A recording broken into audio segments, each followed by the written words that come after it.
Kaos spesial dari Starting Eleven. Klik link di deskripsi untuk pre-order ya.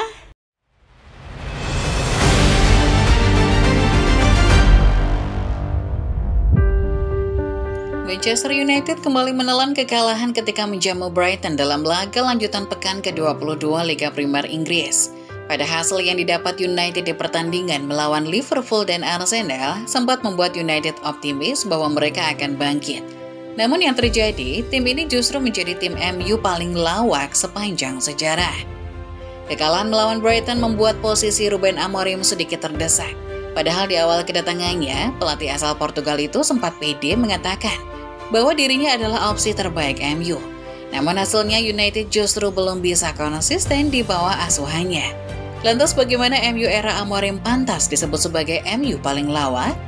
Sebelum menyimak, selalu pastikan Football Lover sudah subscribe, like, serta nyalakan notifikasinya supaya tidak ketinggalan informasi dan berita-berita terupdate seputar sepak bola dari channel Starting 11 Moment.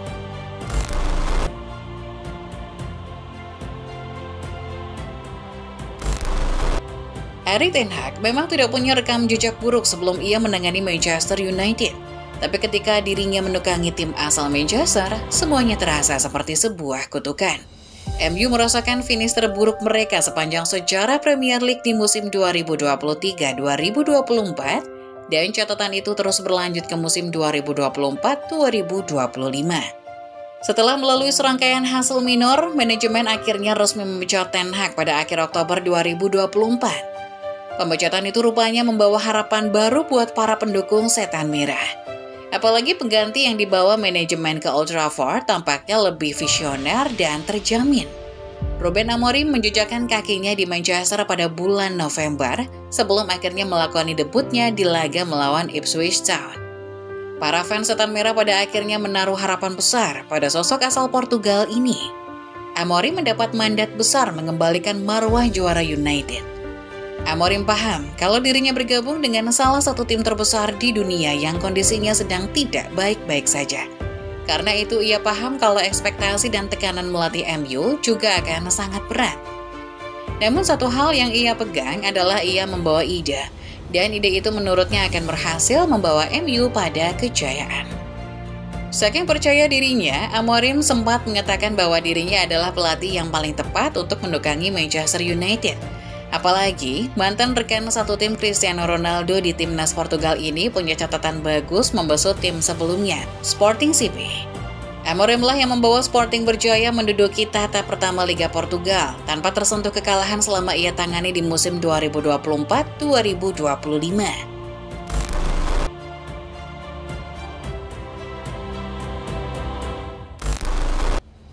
Kendati menjalani performa yang naik turun, optimisme fans Manchester United sejatinya masih tinggi di bawah Ruben Amorim. Optimisme itulah yang membawa fans pada keyakinan bahwa tim kesayangan mereka sudah bangkit sepenuhnya. Apalagi performa Man United di beberapa pekan kebelakang sedang bagus. Di Piala FA, performa solid anak buah Amorim berhasil membuat Arsenal tunduk, walau hanya melalui drama adu penalti. Kemenangan ini setidaknya memberi bukti kalau Amorim menawarkan kestabilan dari sisi strategi. Tren positif ini juga merupakan buntut dari hasil positif 2-2 melawan Liverpool di Anfield. MU lantas mendapat ujian sulit selepas laga melawan Arsenal. Southampton yang notabene tidak punya nama besar seperti Liverpool dan Arsenal, acap kali merepotkan buat MU. Namun pada akhirnya, Bruno Fernandes CS berhasil meraih kemenangan yang membuat mereka bisa bernafas lega menjauh dari zona merah. Hegemoni dan euforia sejatinya sempat menyelimuti para fans United. Bayangkan saja, tim yang sempat hancur-hancuran kini kembali menemukan tajinya di kompetisi kasta tertinggi Inggris. Beberapa pemain yang dikira sudah habis dan jarang mendapat kepercayaan, bahkan mulai tampil gemilang di bawah Ruben Amorim. Lihat bagaimana Harry Maguire bangkit kembali menjadi seorang bek dan leader yang tangguh. Lihat pula bagaimana Altay Bayindir yang bisa bersinar pasca mendapat banyak sorotan akibat kelalaiannya di laga melawan Tottenham. Semua cerita kebangkitan ini mengarah pada satu garis besar, Man United dianggap sudah bangkit.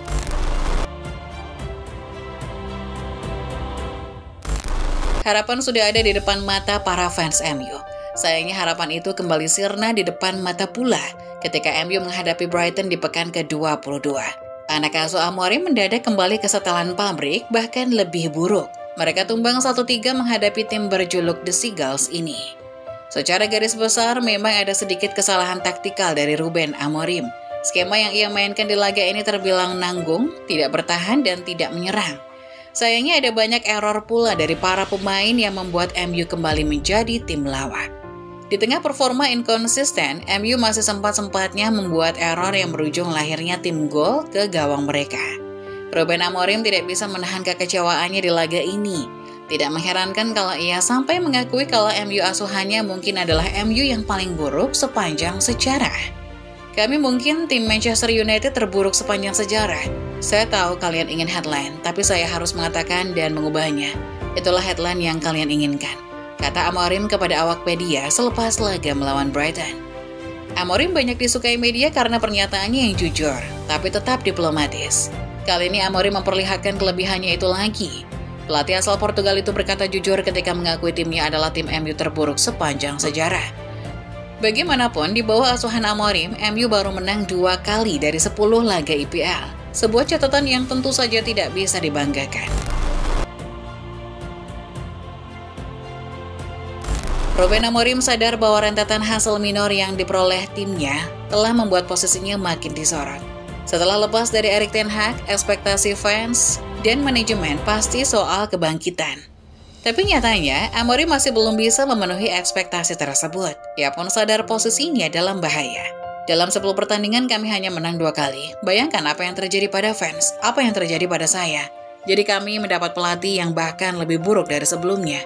Saya tahu betul masalah ini, kata Amorim mengomentari performa anak asuhnya.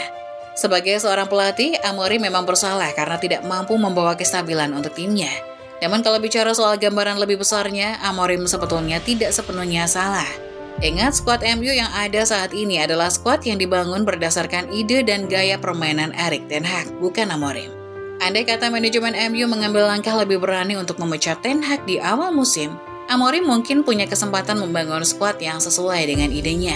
Sayangnya, sulit untuk berandai-andai jika berada pada posisi United musim ini. Yang bisa dilakukan hanyalah memberi kepercayaan pada Amorim sampai akhir musim. Ide Amorim sejatinya sudah bisa kelihatan dari permainan MU sejauh ini.